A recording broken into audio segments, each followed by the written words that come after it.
I think we should make a video for my students because I've been taking some classes and online training and multimedia, different modalities help the students. So Jonathan Haidt, the last 10 years have made Americans uniquely stupid. So I'm bored. I'm so bored with this essay. I'm bored with it as a document that I'm going to agree with. I'll tell you what excites me. Disagreement. I disagree with the essay. First of all, I love Jonathan Haidt, love his essay. There's a lot to think about. I actually agree with about half of it.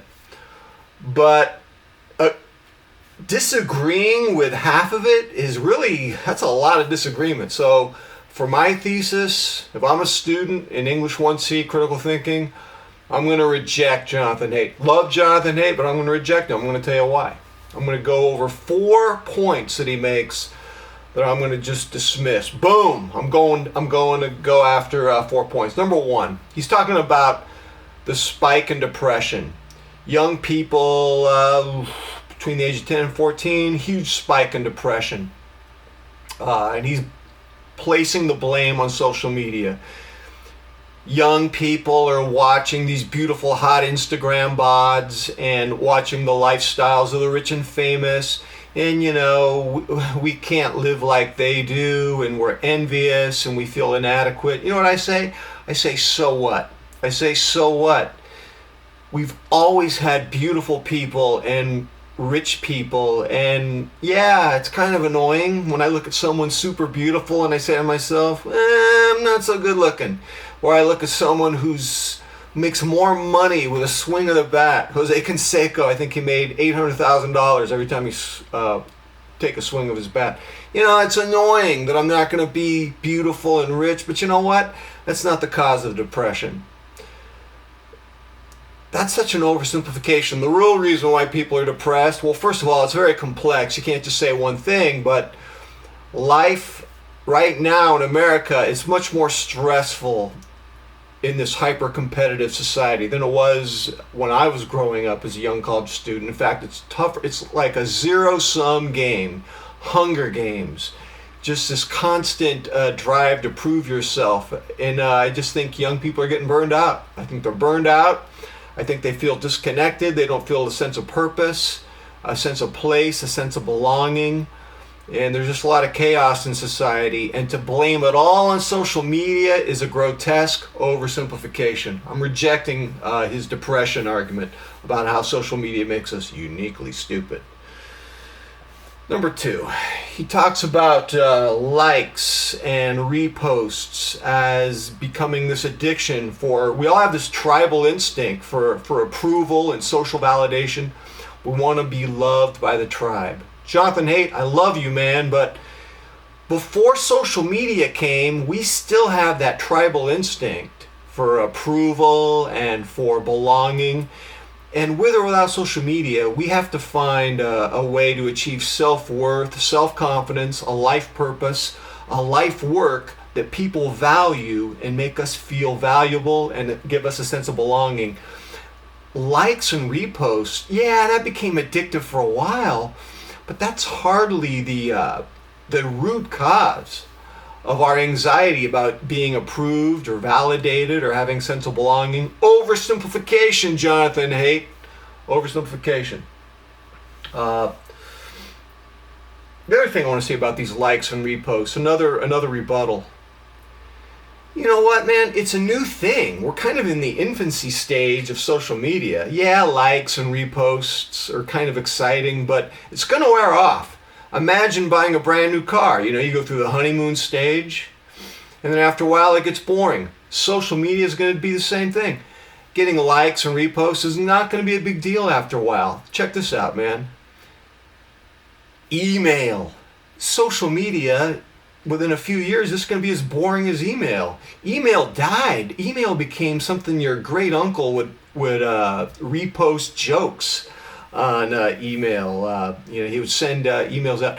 Social media is going to become as boring and old and dinosaur irrelevant as email in like 3 years. People will be going, that is so 2002, dude. So I don't know, man. his focus on likes and reposts as the root of our addictive behavior. I'm not buying it. I'm not buying it, Jonathan Haidt. Love you, but I'm rejecting half of your essay. All right, let's see. He says we're being manipulated on social media. Yeah, of course we're being manipulated. You have these amazing advertisers. They know our algorithms. They know our weaknesses, our strengths. And 90% of us, I'm sure, are misusing social media. 90% of us are misusing everything. Don't blame social media. Go to the gym right now. Watch people work out. 90% of the people at the gym don't know what they're doing. They're not working out correctly. They're doing it wrong. Look at dieters, people who are on a diet. 90% of people who are on a diet are doing it wrong. They don't know what they're doing. 90%. Look at dating apps, people who are using online dating apps. 90% of the people who are doing online dating are doing it wrong. 90% of everyone does whatever it is they're doing it in the wrong way. This is a variation of Sturgeon's Law. Sturgeon's Law says that 90% of everything is crud. And just because 90% of people use something incorrectly doesn't mean the other 10% should clip their eagle wings and stop flying. They should continue to fly.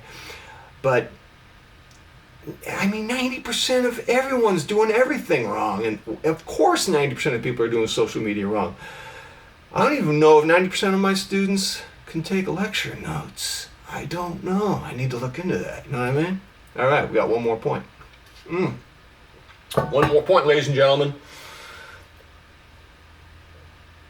This is why I'm rejecting Jonathan Haidt's essay. He comes to the conclusion that we're uniquely stupid because of this thing called social media. Here's what I want to tell you. Anytime you have something that's big in your life, that's disruptive, that's going to change your life, there's going to require an adaptation process. You're going to be uniquely stupid in the beginning. I'll give you an example.